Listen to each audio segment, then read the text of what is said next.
What's up, guys? I'm reporting to you today from the director's chair, as you can see, to let you know that what you are doing as a youth leader really matters. Now, I know sometimes it may feel like it doesn't matter. It may feel like your investment of your time, your energy, your love isn't making a difference. I'm here today to tell you it is making a difference, even when you're not seeing it. Every prayer, every phone call, every snap, every text, every time you show up and invest in students' lives, every time you show up at their games, every phone call that you make, every encouraging word, they make a big difference. Even if you're not seeing the results immediately, what you do as a youth leader, it matters, not only now, but in eternity, and it's making a difference in kids' lives. And so I just wanted to encourage you towards that. And I actually want to show you an inspirational story today of a guy named Josh Shipp and how one caring adult made a huge difference in his life and how you are being that caring adult for the lives of your students in your group. So check out this video, enjoy, and be inspired. I tried to kill myself with a bottle of pills. And the fact of the matter is I trusted no one. And looking back, I guess, how could I? From the time my parents left me, to the time another foster kid raped me, to the time I was bullied so bad, I genuinely could not fathom a world where I could trust anybody. So fast forward, here I am, 14 years old, and entering my umpteenth foster home.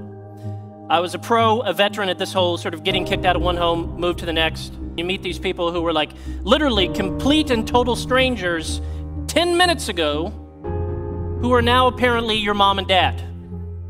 You know, kids don't take candy from strangers, just move in with them. So I'm sitting in the van in the driveway of this next home, and that's when I see Rodney. He's standing up there on the front porch, and immediately I notice this is a large fella. He's 6'5", he's 350 pounds, and as a 14-year-old boy, I couldn't help but notice, when he's turned to the side like that, he's shaped like a lowercase b. It's amusing now, but in the moment it was tactical. Maybe that's how I could get kicked out of this home. Maybe I could get under his skin about his weight. So I move in with him. I'm being obnoxious, I'm being ungrateful, I'm being just downright rude and mean, I'm setting things on fire, and 3 years later, I can't shake this guy. Rodney won't kick me out. So I step up my game. I go to the local bank in town, I open up a checking account. I put about 90 bucks in there.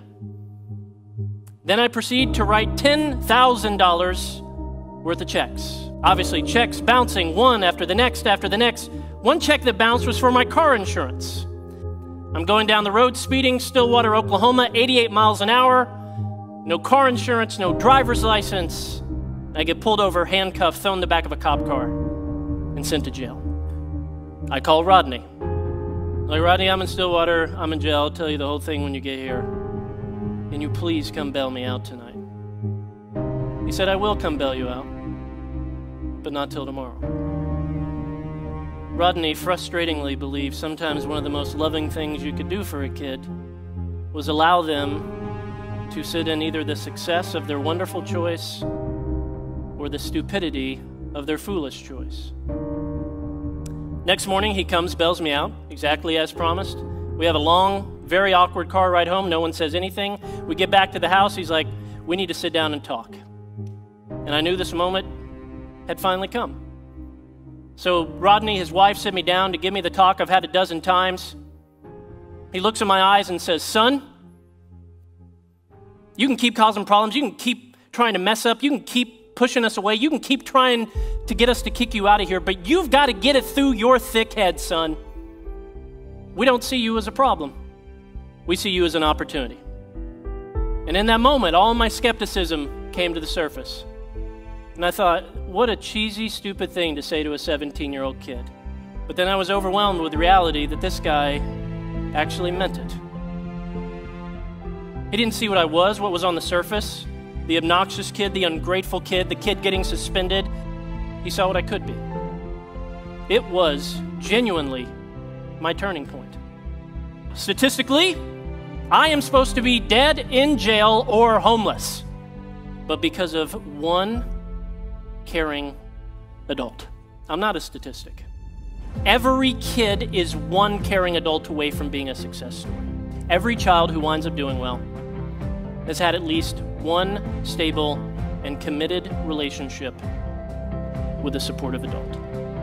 My friend and mentor, Reggie Joyner, taught me to think about it this way. In this jar are 936 marbles.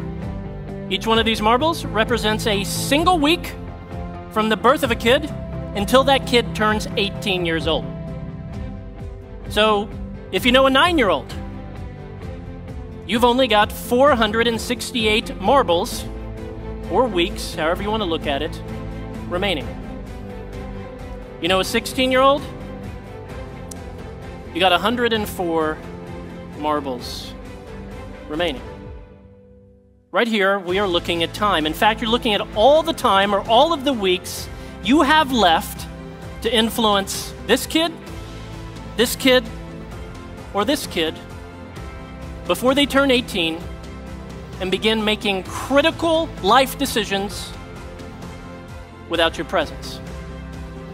The difference between a statistic and a success story is you.